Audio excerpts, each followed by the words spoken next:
Good morning বন্ধুরা, and happy Sunday.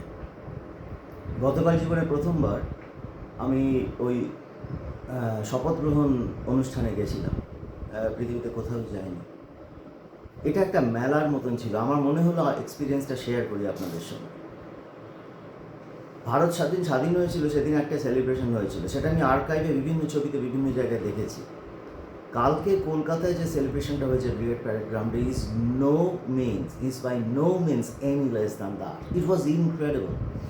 এত লোক, এত মানুষের স্বতঃস্ফূর্ত একটা উল্লাস, এটা বড় একটা দেখা যায় না।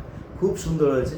তো তারপরে যাকে খুব সাংস্কৃতিক অনুষ্ঠানও ছিল এবং রীতিমতো ভালো হয়েছে অনুষ্ঠানগুলো। খাওয়া দাওয়ার ব্যবস্থা ছিল। সো ওভারঅল ইট ওয়াজ এ ব্রিলিয়েন্ট এক্সপিরিয়েন্স।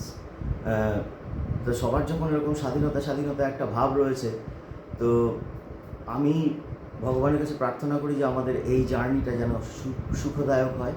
নতুন গভর্নমেন্ট যেন সব জিনিসপত্র নিয়ে আসে। আমার কতগুলো ডিম্যান্ড আছে এই নতুন গভর্নমেন্টের প্রতি। প্লিজ কিছু নাম চেঞ্জ করবেন। ওই সুরাবর্দি এভিনিউ জিনিসটা আর রাখতে পারছি না কলকাতায়। আর কষ্ট হচ্ছে দেখি। সুরাবর্দি এভিনিউ, এই লোকটা একটা কসাই ছিল। এর লোকটার নামটা রাখার কোনো মানে হয় না। আপনারা প্লিজ এটা দেখবেন। এটা আমার একটা ছোট রিকোয়েস্ট। আর তাছাড়া বন্ধুরা, অসাধারণ প্রোগ্রাম হয়েছে।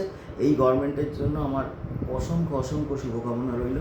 আশা করি এগুলো হবে। আরও একটা জিনিস বলে রাখি, আমার যত পরিচিতরা আছে ইউকে আয়ারল্যান্ডে, তারা বলেছে তাদের ওখানেও প্রোগ্রাম নাকি সাংঘাতিক ভালো হয়েছে। তারা একটা ঘরোয়া অনুষ্ঠান করেছিল, কালকে উইকেন্ড ছিল, শুরু হয়েছিল সেই জন্যে।